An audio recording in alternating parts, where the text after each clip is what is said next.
Bonjour à tous, ici Maxence Rigotier de blogcoursapied.com. Aujourd'hui, dans cette courte vidéo, nous allons voir pourquoi faire des séries de 400 mètres pour progresser en vitesse dans votre course à pied en courant.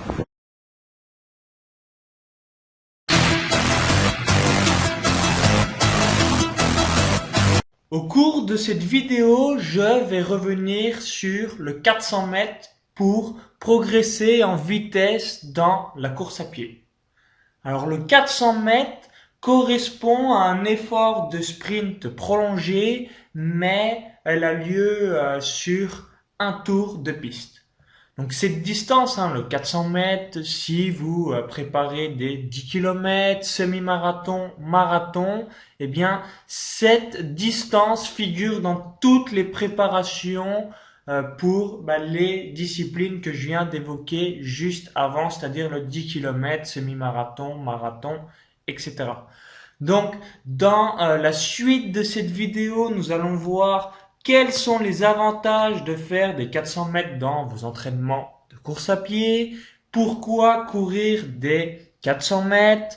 Quand programmer vos séances de 400 mètres dans vos entraînements? Savoir un petit peu quel jour, dans quel cycle, etc. Et on va prendre un exemple concret. Par exemple, si vous vous entraînez 3 fois par semaine un petit peu, quand placer ce type de séance pour qu'elle ne soit pas non plus répétitive et que vous puissiez augmenter votre VMA, votre vitesse et savoir le temps de récupération qu'il faut avoir.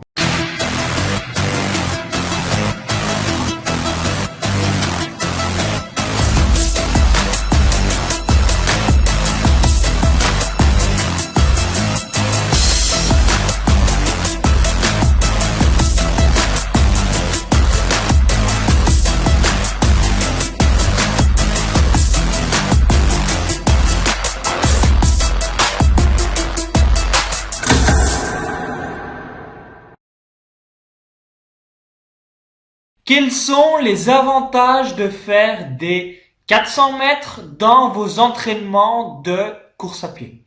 Vous posez peut-être la question suivante, pourquoi courir des 400 mètres?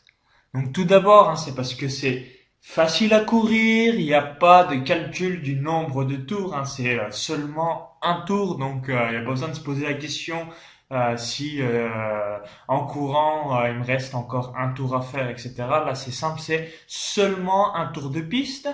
On peut également bien répartir son effort, même si au début ça demande une certaine maîtrise, mais avec l'habitude on va arriver à bien maîtriser son effort. Quel que soit votre niveau en course à pied, l'effort n'est pas très long parce que c'est seulement un tour de piste. Pour couronner le tout, vous allez faire évoluer votre vitesse maximale aérobie. Donc vous allez gagner en vitesse sur le long terme. Alors pour les coureurs débutants qui veulent s'initier au fractionné sur piste, vous pouvez vous dire par exemple de faire entre 4 et 6 répétitions de 400 mètres. Donc vous faites un tour de piste entre 4 et 6 fois en fonction donc de votre niveau, en fonction de la difficulté que vous ressentez, etc. Et entre chaque répétition, vous faites un tour de piste pour récupérer. Vous faites le tour de piste sur l'herbe. En revanche, si vous êtes un coureur intermédiaire, expérimenté, confirmé, si vous préparez des 5 km, des 10 km, etc., l'idéal c'est de faire entre 8 à 10 fois des 400 mètres, mais au lieu d'avoir 400 mètres de récupération en footing, là vous faites juste 200 mètres. Par exemple, ça peut être un mini aller-retour, vous faites 100 mètres, vous revenez sur vos pas et c'est reparti pour un 400 mètres. Donc avec 8 à 10 répétitions. Alors maintenant, on va voir quand programmer vos séances de 400 mètres dans vos entraînements de course à pied. Si vous faites 3 séances par semaine, souvent quand on prépare un 10 km, etc., une compétition, on se donne souvent un cycle de 8 à 10 semaines d'une préparation à une compétition. Donc, si vous courez par exemple le mardi, le jeudi et le dimanche, vous pouvez vous dire le mardi, une fois je fais un 400 mètres et le mardi suivant je fais une séance de 200 ou 300 mètres, donc de la VMA courte. Le jeudi de la VMA longue et par exemple le dimanche un footing. Donc alterner une semaine sur deux des 400 mètres ou des 300 mètres, des 200 mètres, etc. Le 400 mètres, c'est vraiment une séance VMA de référence, hein. Vous pouvez la faire tout au long de l'année, que ce soit l'hiver pour les crosses, des corridas pour l'été, etc., pour préparer des courses estivales, hein. Bien évidemment, même si vous aimez le 400 mètres, l'idéal c'est de ne pas en faire tout le temps, mais de varier petit à petit les plaisirs en faisant des séries allant de 100-150 mètres jusqu'à 500 mètres lorsque vous faites de la VMA courte. Alors un petit rappel, hein, quel que soit votre niveau, le but de ce type de séance, c'est pas de finir sur les genoux, d'être complètement sur les rotules, de ne plus en pouvoir, mais d'avoir le sentiment d'avoir effectué une séance sans une immense fatigue qui vous mettrait à l'agonie entre guillemets.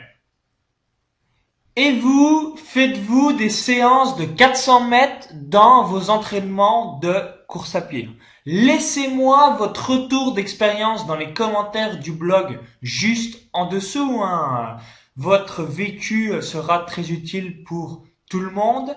Également, si la vidéo vous a plu, partagez-la sur Facebook, Twitter, YouTube, Google+, etc.